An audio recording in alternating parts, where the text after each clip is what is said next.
A gente está se despedindo hoje do último dia do ano e por isso eu quero você aqui. Por quê? Porque amanhã, nosso primeiro dia e durante todo o ano de 2020 a gente vai estar junto, tá bom? Então aproveita, enche o seu coração de alegria e vem com a gente nesse nosso Ver Mais do dia 31 de dezembro. E olha, na hora de fazer as suas metas, eu tenho certeza que um assunto que sempre vem à tona é o quê? Din-din, né? O dinheiro. Guardar dinheiro é um desafio, gente. E ano após ano a gente coloca o objetivo de economizar, mas parece que nunca dá certo. Então que tal 2020?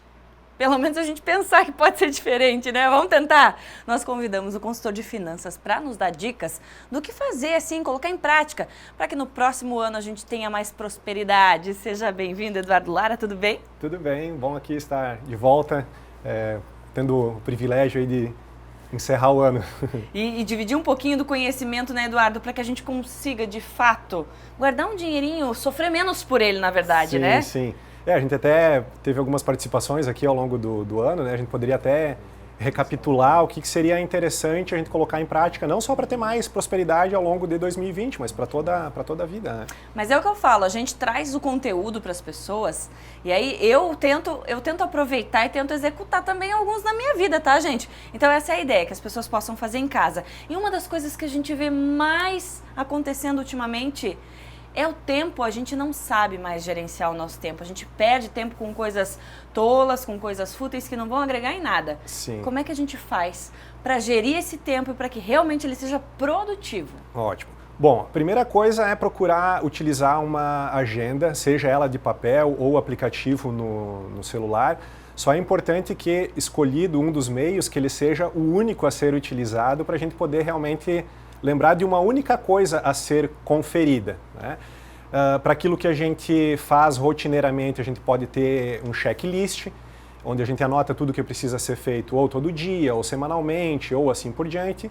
E para aquilo que não é rotineiro, criar então uma segunda lista, que seria um plano de ação em que a gente anota aquilo que vai acontecer então uma única vez e que talvez tenha um prazo para acontecer, e dali para frente é só a gente consultar essas duas listas para delas tirar aquilo que vai entrar então na nossa agenda diária. Então tudo isso, a gente tem que ter um horário fixo para fazer, lógico, tá na agenda, porque a gente tem que seguir aquela meta.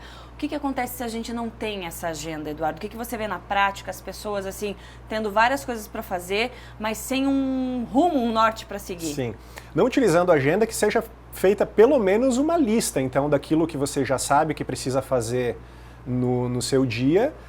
Porque em relação ao horário, né, claro que só vai precisar ser feito num horário específico aquilo que é compromisso, aquilo que você combinou de fazer com alguém em um determinado horário.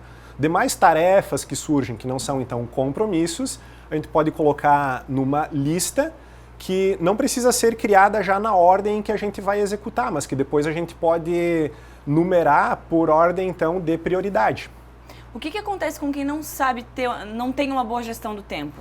Bom, aí acaba cometendo muitos erros, às vezes por falta de processo, acaba enfrentando muita urgência, porque às vezes esquece de algo que talvez estava marcado com alguém, ou uma tarefa que de repente, num primeiro momento não era urgente, mas por ter sido esquecida, acaba virando mais um incêndio a ser apagado, né? Então, tudo contribui, no fim, até para que você possa depois ter também mais dinheiro, porque quando se tem mais dinheiro, ou melhor, quando se tem mais tempo, você consegue mais dinheiro, e vice-versa também é verdadeiro. É verdade. É aquela velha história, se você não mata o leão de hoje, amanhã você vai ter 2 leões para ter que dar conta.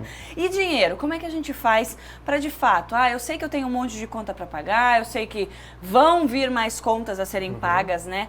Existem as contas que já existem as surpresas, como é que a gente faz para fazer as pazes com o dinheiro e começar o ano assim, pelo menos, não tão desesperado?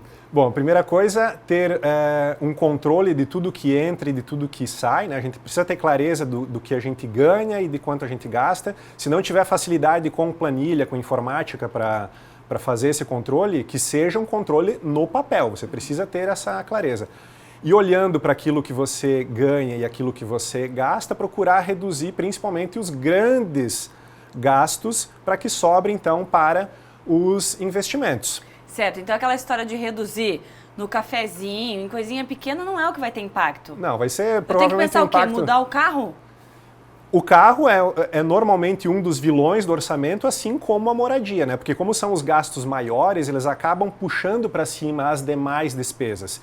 E se a gente lembrar, então, de morar em um lugar que seja mais condizente com a situação financeira e rodar com um carro que também, por mais que seja mais simples, vai resolver o problema de locomoção, aí acaba sobrando para o cafezinho, para o chopinho, para os investimentos e tudo mais. Maravilha.